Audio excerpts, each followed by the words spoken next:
Hello everyone, मैं विष्णु मोदनवाल आप सभी लोग का स्वागत करता हूं हमारे यूट्यूब चैनल स्टार्ट किया केमिस्ट्री। पिछले लेक्चर में हमने आपको बताया था पीरियाडिक प्रॉपर्टी में सबसे पहली जो मोस्ट इम्पोर्टेंट पीरियाडिक प्रॉपर्टी होती है वो एटॉमिक साइज की होती है।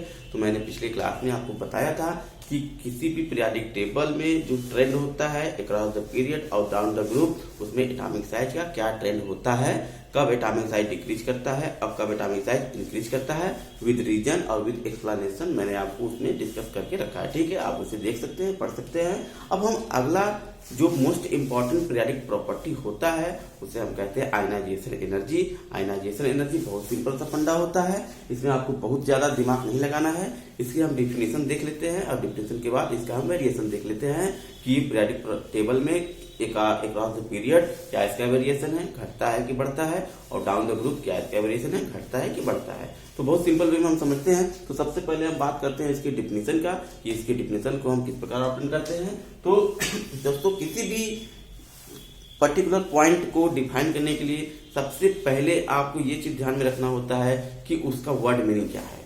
80% टॉपिक ऐसे होते हैं जो उसके वर्ड मीनिंग से डिफाइन हो जाते हैं। तो यहाँ पर देखिए, यहाँ पर अगर हम वर्ड मीनिंग की बात करें तो यहाँ पर लिखा गया है आयनाइजेशन एनर्जी।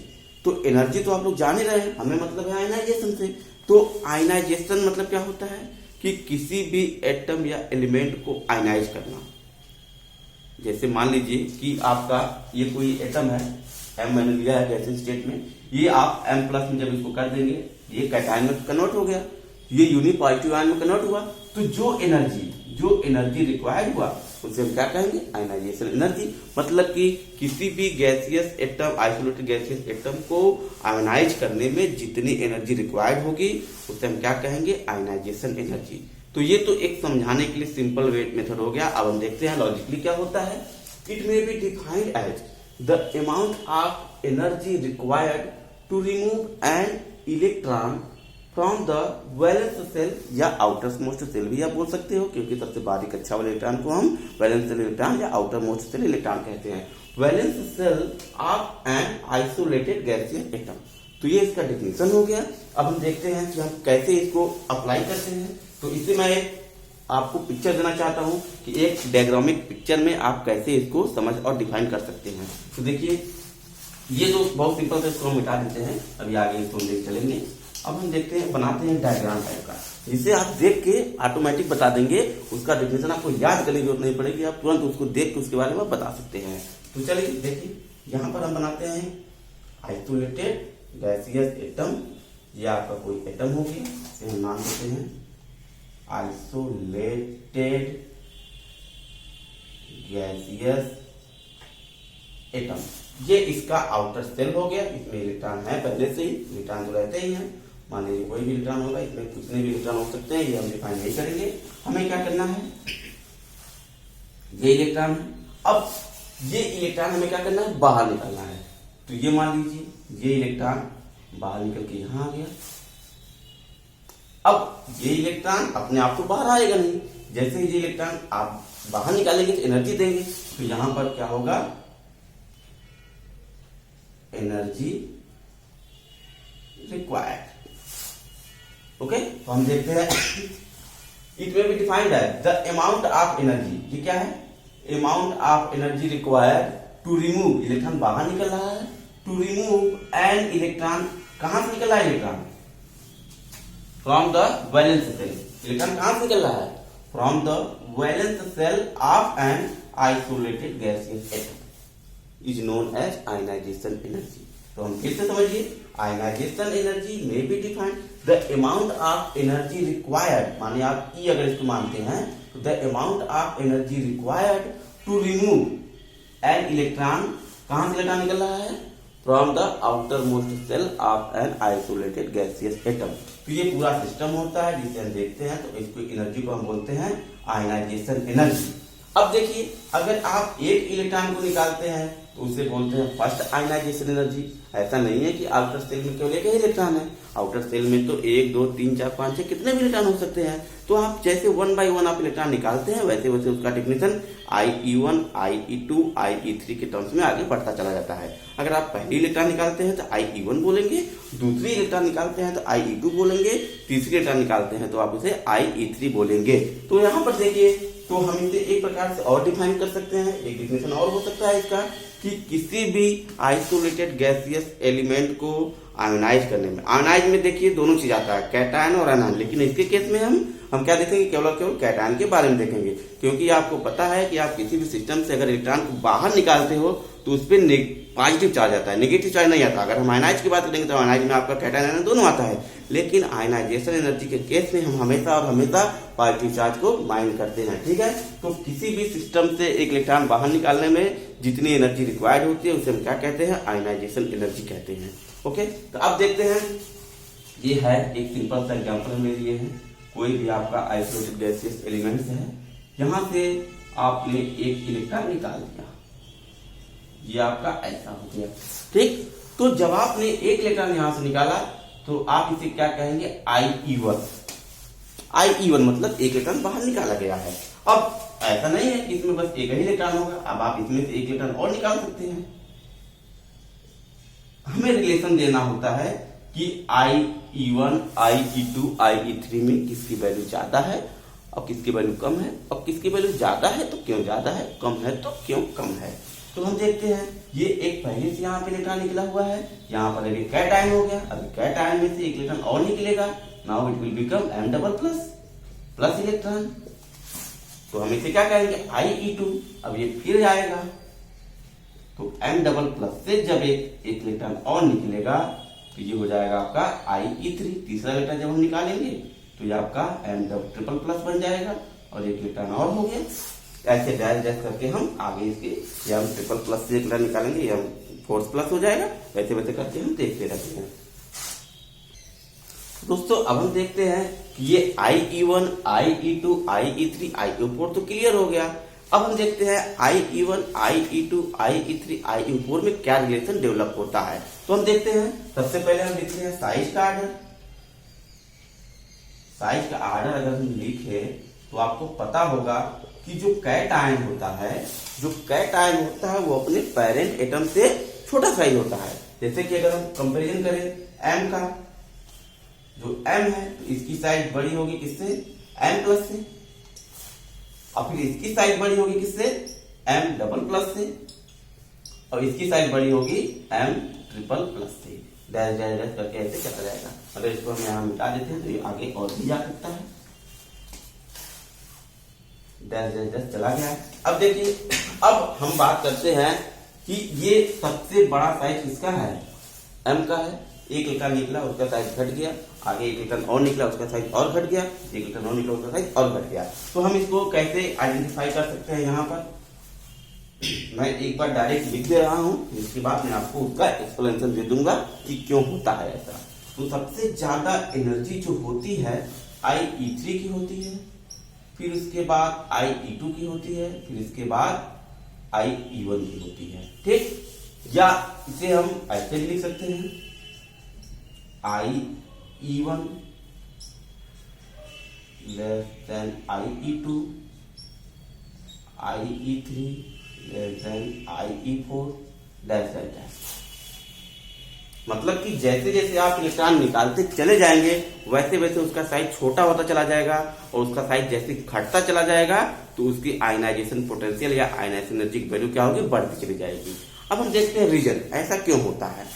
चलिए हम दो साइड लेते हैं, उसी में हम पूरा आपको एक्सप्लेन कर देंगे कि ऐसा क्यों होता है। तो एक साइड देखिए, हम 3 स्ट्रक्चर बनाएंगे, उसी में हमारा पूरा का पूरा एक्सप्लेनेशन आ जाएगा।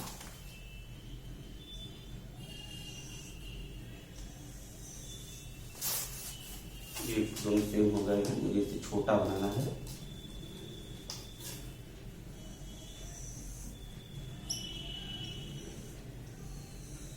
ठीक, जैसा कि आपने देखा यहाँ पर हमने 3 एटम बनाए हुए हैं।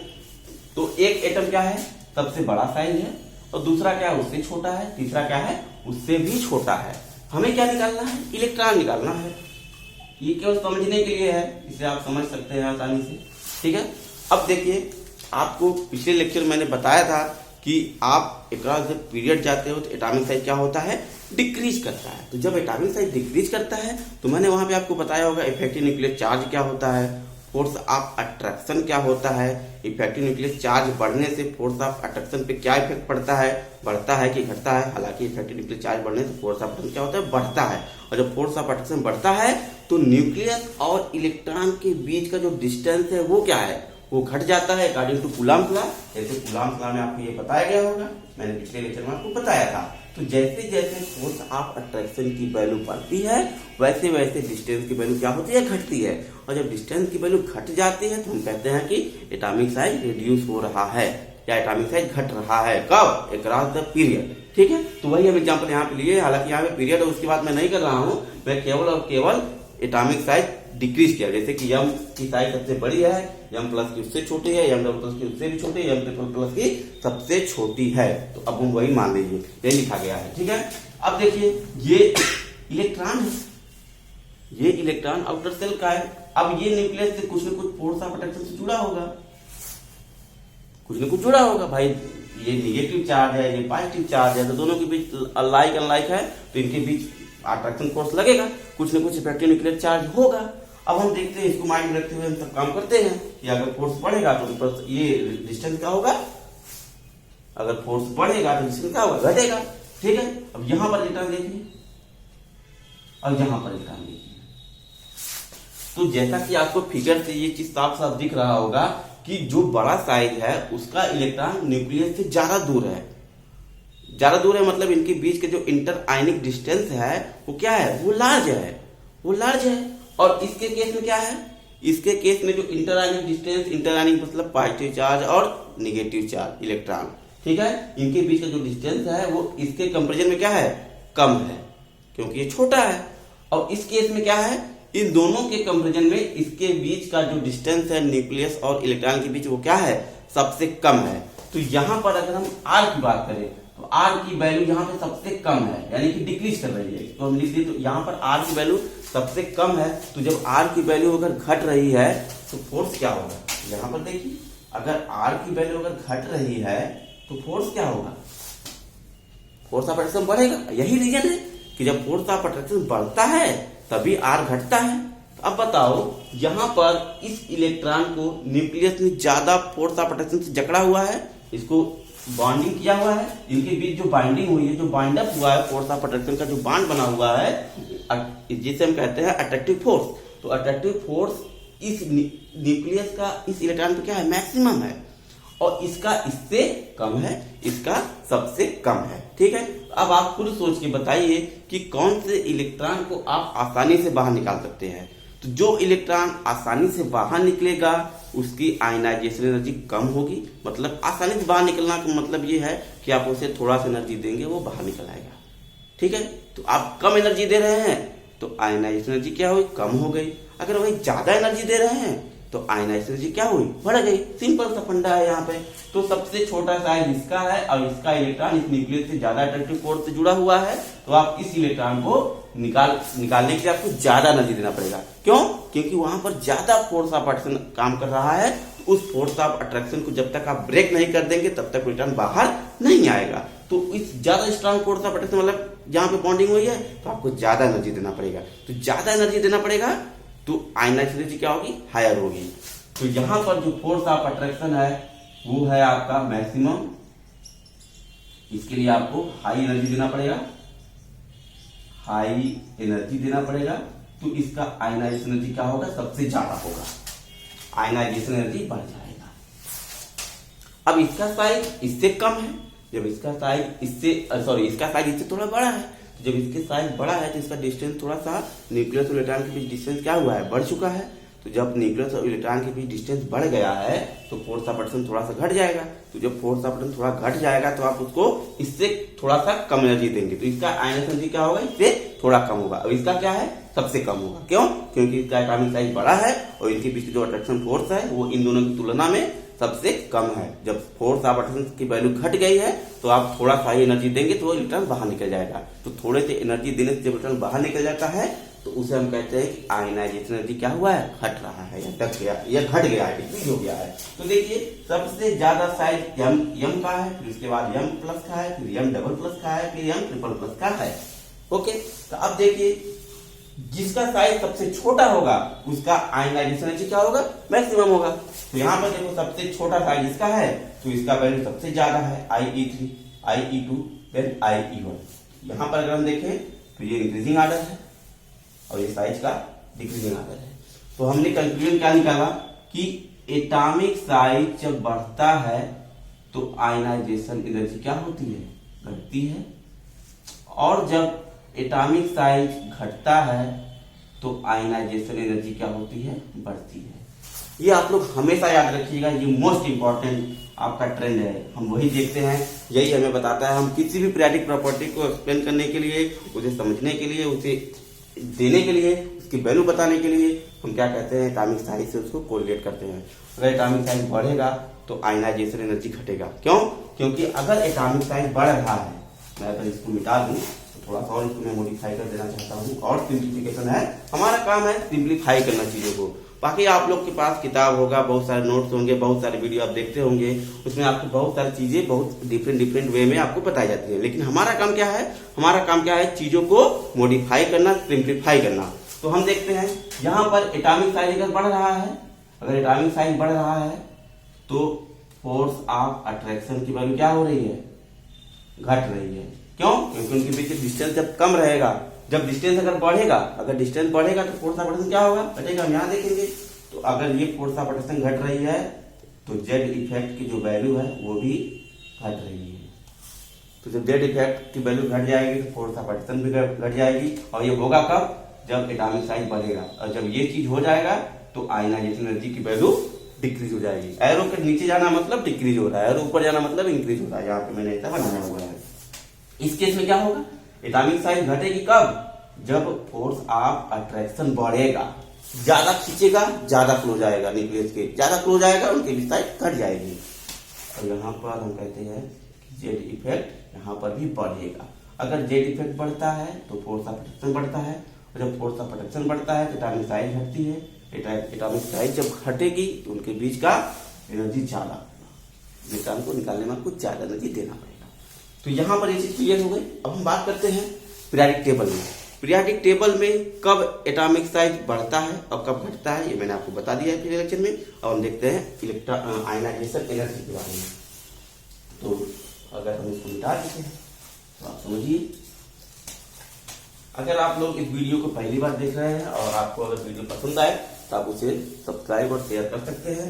ऐसा हम इसलिए कहते हैं क्योंकि आप लोग जितना ज्यादा वीडियो का रिस्पांस देंगे पॉजिटिव वे में, उतना हमारा कॉन्फिडेंस बढ़ता है, और हमारा कॉन्फिडेंस बढ़ता है तो हम और एनर्जेटिक वे में वीडियो आपको प्रोवाइड कर सकते हैं। बस इतना सीधा सा मुद्दा होता है, बाकी कुछ होता है नहीं। बाकी वीडियो आपको बहुत मिलते चले जाएंगे। तो देखिए ट्रेंड्स इन पीरियोडिक टेबल।